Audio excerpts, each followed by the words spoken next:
আমি আপনাদেরকে একটা ছবি দেখিয়ে আমার এই কথা শুরু করব। আমি সারা জীবন কথাই বলেছি এবং আমি কথা বলতে খুবই পছন্দ করি, কারণ আমার কাছে মনে হয়েছে যে মানুষ যে পৃথিবীর অন্য প্রাণীর কাছ থেকে আলাদা হয়েছে এর একটি বড় কারণ হচ্ছে সে পৃথিবীর সঙ্গে যোগাযোগ স্থাপনের জন্য একাধিক পদ্ধতি আবিষ্কার করেছে। এবং মানুষ যে মানুষ হয়েছে এর একটি বড় কারণ হচ্ছে সে শুধু জন্মায় না, সে মানুষ হতে চেষ্টা করে। আপনি যদি পর্দার দিকে তাকান তাহলে দেখবেন একটা গ্লাসের ছবি ভেসে উঠেছে এবং আপনারা দেখবেন যে ভুল শুরু হবে। এখানে একটা গ্লাস আছে এবং এই গ্লাসটা নিয়ে অনেক গল্প করেন যারা বক্তৃতা দেন। এই গ্লাসটিকে নিয়ে সবচেয়ে কমন অথবা সাধারণ বক্তৃতা হচ্ছে এই গ্লাসটা কি অর্ধেক খালি নাকি অর্ধেক ভরা। এক দল বলবে অর্ধেক খালি, এক দল বলবে অর্ধেক ভরা। যারা বলবে এটি ভরা তারা পজিটিভ এবং যারা বলবে এটি খালি তারা নেগেটিভ। আপনারা দেখবেন এই পুরো চিন্তাটাই হচ্ছে একটা বাক্সের মধ্যে ভরা চিন্তা, যেখানে আপনাকে বলেই দেওয়া হচ্ছে কিছু আছে বললে আপনি পজিটিভ, কিছু নাই বললে আপনি পজিটিভ না। এর কারণ হচ্ছে এই উত্তরটা যারা যেভাবে শুনতে চান তারা সেই উত্তরটাকে পছন্দ করেন। যিনি এটাকে খালি দেখেন তিনি বলেন এটা অর্ধেক খালি, যিনি ভরা দেখেন তিনি দেখেন যেটা অর্ধেক ভরা, এবং আপনার উত্তরটা যার মনোপুত হয় আপনি আসলে তার কাছে পজিটিভ। কিন্তু সত্য এবং মিথ্যা খুবই নিশ্চিত একটি লাইন দিয়ে ভাগ করা, যেটা ঠিক সেটা ঠিক, যেটা ভুল সেটা ভুল। আপনার পছন্দ হলেও ভুল, আপনার অপছন্দ হলেও ভুল, আর যেটা ঠিক সেটাও যদি আপনার পছন্দ না হয় তাহলেও ঠিক, আর আপনার যদি পছন্দ হয় তাহলেও ঠিক। সত্য আর মিথ্যা আসলে আপনার পছন্দ এবং অপছন্দের উপর নির্ভর করে না। আমি যখন এই গ্লাসটা দেখি আমি সবসময় ভরা দেখি, কারণ যে খালি জায়গাটা আপনারা দেখেন সেখানে বাতাস আছে। আপনি চোখে বাতাস দেখতে পান না বলে আপনি ভাবেন ওটা একটা মহাশূন্য, কিন্তু এটা মহাশূন্য না। এই গ্লাসটা যদি পৃথিবীতে থাকে তাহলেই কেবল এর মধ্যে আপনি পানি পাবেন এবং আপনি বাতাসও পাবেন। আমাদের চারপাশে বাতাস আছে, আমরা বাতাসের মধ্যে ডুবে আছি। আমরা এই জন্য অনুভব করি না যে আমরা আসলে খুবই বিনামূল্যে পৃথিবীর সবচেয়ে গুরুত্বপূর্ণ পদার্থটি উপভোগ করছি, যার নাম অক্সিজেন। কোভিড হলে আমরা টের পেয়েছি যে অক্সিজেনের কত দাম। প্রতি লিটারে লিটারে ঘন্টায় ঘন্টায় আমাদের কাছ থেকে দাম নিয়েছে, কারণ অক্সিজেন খুবই মূল্যবান। কিন্তু এই যে আমরা সারাদিন অক্সিজেন নেই আমরা সেটা বুঝতে পারি না। দৃষ্টিভঙ্গি আসলে আপনাকে আলাদা করে। আপনি কেমন এটি নির্ভর করে আপনি আসলে কিভাবে পৃথিবীকে দেখেন তার উপরে। আমি আপনাদেরকে আরেকটা ছবি দেখাবো। আমি কোনোভাবেই স্ক্রিন পছন্দ করি না, আমি পাওয়ার পয়েন্ট পছন্দ করি না, কিন্তু আজকে আমি এই ছবিটা এই জন্য দেখাচ্ছি যে এটা হচ্ছে কিছু একটা ছবি, আপনারা বুঝতেই পারছেন ফুলের ছবি, তাই না? আপনি কি পৃথিবীকে এইভাবে দেখেন? আপনি পৃথিবীকে এইভাবে দেখেন না, কিন্তু মৌমাছি এবং তেলাপোকা এইভাবে পৃথিবীকে দেখে। তাদের চোখ এইভাবে পৃথিবীকে দেখে কারণ তাদের চোখ হচ্ছে কম্পাউন্ড আই, পুঞ্জাক্ষী। তারা পৃথিবীকে মোজাইক ভিশনের ভেতর দিয়ে দেখে। তাদের যে মস্তিষ্ক, তাদের যে স্নায়ু, তারা যেভাবে সিগন্যালকে প্রসেস করে এবং তাদের যে চোখের গঠন সেটা দিয়ে তারা তাদের পুরো জীবন ধরে পৃথিবীকে এইভাবে দেখে। এই যে মৌমাছি, এত সুন্দর মৌচাক, এই মৌমাছিরা পৃথিবীটাকে ঠিক এইভাবে দেখে। যে ফুলে সে মধু সংগ্রহ করে সে পৃথিবীটাকে এইভাবে দেখে। আমার এবং আপনার মস্তিষ্ক আরো সুগঠিত, আমাদের ইন্দ্রিয় অন্যভাবে সিগন্যাল প্রসেস করে। আমরা পৃথিবীকে যেভাবে এখন দেখছি সেইভাবে দেখি, আমরা গোলাপকে অন্যরকম ভাবে দেখি, মৌমাছি কিন্তু ওই রকম দেখে। পৃথিবীটা আসলে দেখতে কেমন? মৌমাছি যেভাবে দেখে সেটা ঠিক নাকি আপনি যেভাবে দেখেন সেটা ঠিক? এই পুরো পৃথিবী আমরা দেখছি আমাদের সিগন্যাল প্রসেস করার ক্ষমতার কারণে।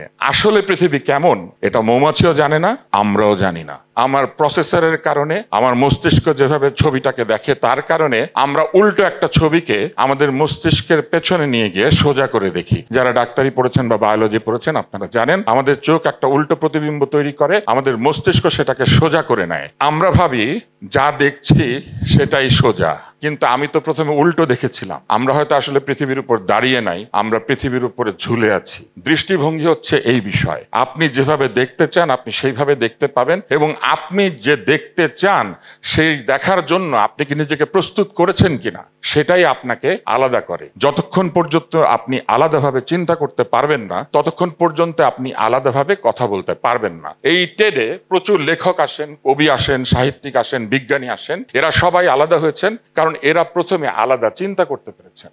যে আলাদা চিন্তা করতে পারে সে আলাদাভাবে কথা বলতে পারে, আর যে আলাদাভাবে কথা বলতে পারে সে মানুষকে নতুন কোনো চিন্তা দিতে পারে। একজন বিজ্ঞানী একটা নতুন কল্পনা করেন বলেই তিনি একটা নতুন আবিষ্কার করেন। উইলবার এবং অরভিল রাইট পাখি দেখেছিলেন। তাদের জন্মের আগে পৃথিবী হাজার হাজার বছর ধরে পাখি দেখেছে। উইলবার বিশ্বাস করেছেন উড়তে পারবেন। উইলবারের বহু আগে গ্রিক মিথোলজি যারা লিখেছেন তারাও বিশ্বাস করেছিলেন যে মানুষ উড়তে পারবে। ইকারুসের একটি উপকথা আছে যেখানে ইকারুস এবং তার বাবা মোম দিয়ে পাখা তৈরি করে সেই পাখা হাতে আটকে সূর্যের দিকে রওনা দিয়েছিলেন। সূর্যের উত্তাপে এই পাখা গলে যাওয়াতে, মোম গলে যাওয়াতে তারা নিচে পড়ে যান। মানুষ বহু বছর ধরে স্বপ্ন দেখেছে তারা উড়তে পারবে, তারা উড়ন্ত প্রাণীর কথা চিন্তা করেছে, পরীর পেছনে পাখা জুড়ে দিয়েছে, কিংবা তারা নানানভাবে কল্পনা করেছে যে কেউ উড়তে পারবে। কিন্তু উইলবার এবং অরভিল বিশ্বাস করেছেন যে সাইকেলের মেকানিক হয়েও এরোপ্লেন তৈরি করা যায়, এবং তারা এই বিশ্বাসের কারণে এরোপ্লেন তৈরি করে ফেলেছেন। ফলে সারা পৃথিবী আপনাকে বলবে এই কাজটা তোমার করার কথা না, কারণ তোমার তো কাজ হচ্ছে সাইকেল মেরামত করা। এই কাজটা তোমার কথা না, কারণ তুমি তো পড়াশোনা করেছো মেডিকেল কলেজে। আপনাকে বলবে তোমার কাজ হচ্ছে অনেক আয় করা, তোমার কাজ হচ্ছে সফলতা অর্জন করা, তোমার কাজ হচ্ছে সাকসেসফুল হওয়া। কিন্তু মনে রাখবেন, সফলতার ডেফিনেশন প্রত্যেক শতকে শতকে, প্রত্যেক দশকে দশকে বদলে যায়। এবং এই যে আপনাকে বলে দেওয়া হচ্ছে তুমি তো সাইকেলের মেকানিক, তোমার কাজ তো সাইকেল মেরামত করা, তুমি একটা সাইকেল ইন্ডাস্ট্রির মালিক হবে, তুমি অনেক লোককে চাকরি দেবে, তুমি একটা সাইকেলের স্টার্ট আপ খুলবে, তুমি একটা সাইকেল মেকানিক হিসেবে অনেক ফান্ড কোনোখান থেকে নিয়ে আসবে, তাহলে তুমি সাকসেসফুল হয়েছো। কিন্তু আপনার হয়তো এরোপ্লেন আবিষ্কার করার কথা ছিল, আপনি কি করলেন? একটা ভালো সাইকেল তৈরি করার জন্য জীবনটা দিয়ে দিলেন। এই যে আলাদা চিন্তা করে আলাদা কাজ করা, এটাই আমাদের পৃথিবীকে সামনের দিকে এগিয়ে নিয়ে গেছে। তাহলে সফলতা কি? সফলতাকে এটা যদি চিন্তা করেন, দেখবেন যে আপনাদের কাছে অনেক রকমের উত্তর আসবে। মানুষ নানা রকম কথা বলবে এবং তারা বলবে যে সফলতা হচ্ছে ধরেন টাকা, সফলতা আসলে কি, সফলতা হচ্ছে ক্ষমতা, সফলতা আসলে কি, সফলতা হচ্ছে যোগ্যতা, সফলতা কি, সফলতা হচ্ছে অন্যের ক্ষতি করার, সফলতা হচ্ছে আপনি যদি একটা বিরাট কোম্পানিতে চাকরি পান। এই যে নানানভাবে আপনার জীবনে সফলতাকে অন্যরা ডিফাইন করবে, এইটাই হচ্ছে তাদের দৃষ্টিভঙ্গি। এইটাই হচ্ছে আপনি নিজে কি হতে চান সেটা আপনাকে হতে না দিয়ে আপনাকে কিছু একটা হতে পারার জন্য বলা। কারণ আপনি যদি সেটা হতে পারেন, তাহলে পৃথিবী নামের যে একটা বিশাল ফার্ম তৈরি হয়েছে, যেটার বিষয়ে জর্জ অরওয়েল বলে গিয়েছিলেন যেটা একটা অ্যানিম্যাল ফার্ম, আপনি সেই ফার্মের একজন অত্যন্ত কন্ট্রিবিউটিং এবং অত্যন্ত অ্যাক্টিভ মেম্বার হিসেবে এই পৃথিবীর সমাজে অভিষিক্ত হবেন। আমি কাউকে অপছন্দ করি না, কিন্তু আমি দুইটা নাম বলবো। ধরেন একজনের নাম হচ্ছে সুন্দর পিচাই, আরেকজনের নাম হচ্ছে সত্য নাদেলা। ওনারা বড় কোম্পানির বড় পদে যাওয়ার আগে পর্যন্ত আপনারা কেউ ওনাদের নাম ধাম জানতেন না। কোম্পানিগুলি এই বড় মানুষদের যে অবদান কিংবা তাদের যে এই কোম্পানিতে চলে আসা, এটিকে নিজেদের ব্র্যান্ডিং এর জন্য ব্যবহার করে এবং আপনাকে বারবার স্বপ্ন দেখানো হয় যে আপনি আসলে ওই মানুষটা হবেন।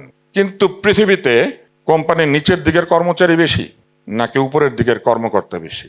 ফলে প্রত্যেক মানুষের জীবনে একটি শিখিয়ে দেওয়া স্বপ্ন তৈরি করে তারপরে সেই স্বপ্নটি অর্জন করতে না পারার বেদনার কারণে তাদেরকে একটা হতাশার মধ্যে ডুবিয়ে দিয়ে কিছু লোক এসে বলে আপনার জীবনে আসলে প্রয়োজন মোটিভেশন, এবং আমি এসেছি আপনাদেরকে মোটিভেট করতে। রবীন্দ্রনাথকে কবিতা লেখার জন্য কে মোটিভেট করেছিল? নজরুলকে কে বলেছিল বিদ্রোহী কবিতা লিখতে? কে আইনস্টাইনকে বলেছিল পেটেন্টের অফিসে বসে এই পৃথিবী কিভাবে ঘুরছে, মহাবিশ্বে আলো কিভাবে তার আচরণ করছে, এই পৃথিবীতে সময়ের সাথে গতির কি সম্পর্ক, কিংবা শক্তিকে কিভাবে রূপান্তর করা যায়, এই নিয়ে চিন্তা করতে? তার তো কাজ ছিল অন্যের আবিষ্কার দেখবেন আর পেটেন্টের খাতায় লিখবেন। প্রতিটি বড় মানুষ আসলে সেলফ মোটিভেটেড। আপনার জীবনে যদি আপনার নিজের স্বপ্ন না থাকে, তাহলে আপনি আসলে কেউ হতে পারবেন না। ছোটবেলায় এই সত্যটা আমি আবিষ্কার করি। এই সত্যটা আমি আবিষ্কার করি এই জন্য যে আমি একটা ব্যর্থতার মধ্যে দিয়ে গিয়েছিলাম। ব্যর্থতার গল্প কেউ শুনতে চায় না, কারণ ব্যর্থ লোকরা নাকি কাউকে আশা দিতে পারে না। কিন্তু আপনি দেখবেন আমাদের ইতিহাসে প্রচুর ব্যর্থ লোকের কথা আছে। পৃথিবীর সবচেয়ে বিখ্যাত ব্যর্থতার নাম হচ্ছে রবার্ট ব্রুস। উনি 7 বার ব্যর্থ হয়ে একটা মাকড়সার দিকে তাকালেন, দেখলেন মাকড়সা বারবার চেষ্টা করছে জাল তৈরি করতে, একসময় উনি পেরে গেলেন। এটা দেখে তিনি 8ম বার যুদ্ধ করে জিতে গেলেন। 7টা ব্যর্থতা পর্যন্ত রবার্ট ব্রুসের মোটিভেশনাল স্পিকার হওয়ার কোনো যোগ্যতা ছিল না। মাকড়সাকে দেখার পর উনি মোটিভেশনাল স্পিকার শুধু হলেন না, উনি মোটিভেশনাল কিং হয়ে গেলেন এবং ওনার যুদ্ধের গল্প আমরা পড়তে শুরু করলাম। মানুষের জীবনে সকল মোটিভেশন আসে ব্যর্থতা থেকে। সফলতা হচ্ছে এটা রেজাল্ট। সফল মানুষরা তাদের সফলতার গল্প আপনাকে বলবে, কখনো ব্যর্থতার গল্প বলবে না, কারণ মানুষ ব্যর্থতার গল্প শুনতে চায় না। কিন্তু ব্যর্থতাই হচ্ছে আপনার গড়ে ওঠা সময়, ব্যর্থতাই হচ্ছে আপনার না পারার সময়, ব্যর্থতা হচ্ছে আপনার তৈরি হওয়ার সময়। আমার বিতর্ক জীবন শুরু হয়েছিল একটা ব্যর্থতার ভেতর দিয়ে। আমি ছেলেদের স্কুলে পড়তাম, আমি ভাবতাম ছেলেরাই হচ্ছে পৃথিবীর শ্রেষ্ঠ। আমি তেমন একটা প্রস্তুতি নিতাম না। আমি বিতর্ক করতে করতে একেবারে ফাইনালে উঠে গেলাম। ফাইনালে গিয়ে একটি মেয়েদের স্কুলের সঙ্গে আমাদের বিতর্ক হলো। সেই মেয়েরা এসে আমাদেরকে হারিয়ে দিল। শুধু হারিয়েই দিল না, হারিয়েই দিল। আমি বাসায় গেলাম, আমি ঘুমাই না, আমি এইখান থেকে এখানে হাঁটি এবং আমি এখান থেকে এখানে হাঁটি। সেদিন থেকে আমার মনে হয়েছে যে হাঁটাহাঁটি ভালো না, আমি মোটা হতে শুরু করেছি। কিন্তু আমি উপলব্ধি করলাম যে এই পরাজয়টা একটা শিক্ষা। এই পরাজয়টা আমাকে বলল বিতর্ক ছাড়া যাবে না, বিতর্ক করতে হবে এবং এমন চ্যাম্পিয়ন হতে হবে, আমাকে কে হারিয়েছিল তাকে সবাই ভুলে যাবে, আর আমি জায়গায় জায়গায় বক্তৃতা দিয়ে বেড়াবো। আমি স্কুলে চ্যাম্পিয়ন হলাম, কলেজে চ্যাম্পিয়ন হলাম, মেডিকেল কলেজে চ্যাম্পিয়ন হলাম, টেলিভিশনে গেলাম, সেখানে জিতলাম। আমি সার্ক ডিবেটে গেলাম, সেখানে জিতলাম। অস্ট্রেলিয়ান বিতর্কে গেলাম, সেখানে জিতলাম। ওয়ার্ল্ড ডিবেটে গেলাম, সেখানেও জিতলাম। শুধু অস্ট্রেলিয়াতে যাওয়ার পরে ভাত খেতে দেয় না বলে আমার পার্টনারের খুব মন খারাপ হয়েছিল, সেই জন্য সে কান্নাকাটি শুরু করেছিল। এবং শুধু ভাত খেতে না দেওয়াতে আমরা আরেকটু ভালো ফলাফল করতে পারতাম, পারি নাই। কিন্তু আমি একই সাথে আরেকটা সিদ্ধান্ত নিয়েছিলাম, সেটি হচ্ছে আমি কথা বলতে পারি মানেই কিন্তু পৃথিবীতে সব লোক কথা বলতে পারবে, ব্যাপারটা সেই রকম না। আমি শিখে গেছি উচ্চারণ, সেই জন্যই সবাই আমার সঙ্গে ভালো উচ্চারণে কথা বলবে, ব্যাপারটা সেই রকম না। আমি একটা প্রাইজ নিয়ে বাসায় যাই, ভালো স্কুলে পড়ি, আমার টিচাররা আমাকে ভালো উচ্চারণ শিখিয়েছেন। সারা বাংলাদেশের সব ছেলে মেয়ে ভালো স্কুলে পড়ে না, এই জন্য স্কুলগুলো খারাপ সেটা নয় যে সেখানে খারাপ শিক্ষক আছেন, তাদের সুবিধা নাই। আমি ছোটবেলা থেকেই স্বেচ্ছাসেবী প্রতিষ্ঠানে যোগ দিলাম। আমি যোগ দিলাম বিশ্ব সাহিত্য কেন্দ্রে, গিয়েছিলাম পুরস্কারের লোভে। 1000 টাকার বই দেয়, যদি বই পড়ে প্রাইজ পাওয়া যায়। আমি তো জানি আমি প্রাইজ পাবো। আমার বন্ধুরা এসে আমাকে বলে, তুই তো প্রাইজ পাবি না, তাই ভয়ে যাস না, চল দেখি তুই কত বাংলা পারিস। গিয়েছিলাম পুরস্কার পাওয়ার জন্য, পুরস্কারটা পেলাম, কিন্তু আমি বিশ্ব সাহিত্য কেন্দ্র থেকে বের হলাম না। বিশ্ব সাহিত্য কেন্দ্র সারা দেশে তখন স্কুল কর্মসূচিতে বই পড়ানো শুরু করছে। আমি আব্দুল্লাহ আবু সৈয়দকে গিয়ে বললাম যে আমি আপনার পাশে। সাইদ স্যার গাড়ি চালায়, আমি গাড়ির মধ্যে বই লোড করি, আমরা স্কুলে যাই, বইগুলি বুঝিয়ে দেই, এবং যখন পুরস্কার বিতরণী হয় সাইদ স্যার গাড়ি চালায়, আমি সেখানে পুরস্কারের বই তুলি, সাথে এই মাইক নেই এবং একটা অ্যাম্প্লিফায়ার, নিজেই গিয়ে সেটা জোড়া দেই, মাইকটা লাগাই। আমি যখন হ্যালো হ্যালো করি, স্যার বোঝেন যে বক্তৃতার সময় হয়েছে, তিনি চলে আসেন। ওইটা করতে গিয়ে আমি মাইক কিভাবে চালাই সেটা শিখে গেলাম। মজার বিষয় হচ্ছে সারা বাংলাদেশে এখন প্রায় 50 লক্ষ ছেলে মেয়ে স্কুলে স্কুলে বই পড়ে, কিন্তু আমার ভালো লাগে শুরুর দিনে আমি এখানে ছিলাম। একই উৎসাহ থেকে বাংলাদেশ ডিবেট ফেডারেশন নামে একটি সংগঠন আমরা বন্ধুরা মিলে তৈরি করেছিলাম, এবং আমরা যখন স্কুলে যেতে শুরু করলাম, আমরা পঞ্চগড়ে গিয়ে দেখি সেখানে স্কুল আছে, কিন্তু সেখানে মাত্র 3টা টুল, তারা পালা করে সেই টুলে বসে, অন্যরা পেপার বিছিয়ে বসে। তাদের খাতা আছে, কিন্তু সেই খাতায় তারা একবার পেন্সিল দিয়ে লেখে, আরেকবার কলম দিয়ে লেখে। ছোট ক্লাসের ছেলেরা পেন্সিল দিয়ে লিখে দিলে বড় ক্লাসের ছেলেরা সেইখানে কলম দিয়ে লেখে। আমি বুঝলাম যে সারা বাংলাদেশে বিতর্ককে ছড়িয়ে দিতে হবে। আমরা বন্ধুরা মিলে বিতর্ক শেখাতে শুরু করলাম, বক্তৃতা শেখাতে শুরু করলাম, এবং একটা হিসাব করে আমরা দেখেছি গত 32 বছরে প্রতি বছর আমরা কমপক্ষে 1 লক্ষ ছেলে মেয়েকে বিতর্ক, বক্তৃতা, উচ্চারণ, কথা বলা এর ক্লাস নিয়েছি, এবং কোনোটি আমরা পয়সা নিয়ে করি নাই। 32 লক্ষ ছেলে মেয়ে। আমি একটা হাইপার টেনশন সোসাইটির সাথে যোগ দিয়েছিলাম, 19 বছর আমি সেইখানে রোগী দেখেছি বিনা পয়সায়। আমি যে খুব ধনী সেটা নয়, কিন্তু আমি বিশ্বাস করেছি পৃথিবীতে সবকিছু পয়সা নিয়ে করতে হয় না, সবকিছু করার জন্য সিইও হতে হয় না, কিন্তু সিইও হওয়া খারাপ কিছু না। এই যে শুরুতে আপনাদেরকে গল্পটা বলছিলাম যে আপনাদেরকে কিছু একটা হতে হবে, কিছু একটা হতে হবে, এটা যে বলে মাথা থেকে এটা ঝেড়ে ফেলবেন। আপনারা যেটা হতে চান সেটা হবেন, যে কাজ করতে চান সেটা করবেন, যে কাজে আনন্দ আছে, যে কাজে আপনার মন পরিতৃপ্ত হয়, আপনারা সেই কাজটা করবেন। আপনারা সেই কাজটা করবেন না যেটার জন্য অন্য লোক আপনাকে এসে বাহবা দেওয়ার জন্য আপনি অপেক্ষা করবেন।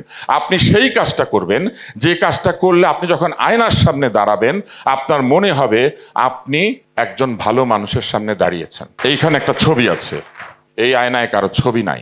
নিজের ছবিটাকে ওই আয়নাতে কল্পনা করবেন এবং চিন্তা করে দেখবেন আপনি আসলে কাকে দেখছেন। আপনি দেখছেন এমন একজন মানুষকে যে তার নিজের স্বপ্ন সফল করার জন্য, তার নিজের মনকে তৃপ্ত করার জন্য, তার নিজের জীবনকে পরিপূর্ণ করার জন্য কাজ করেছে।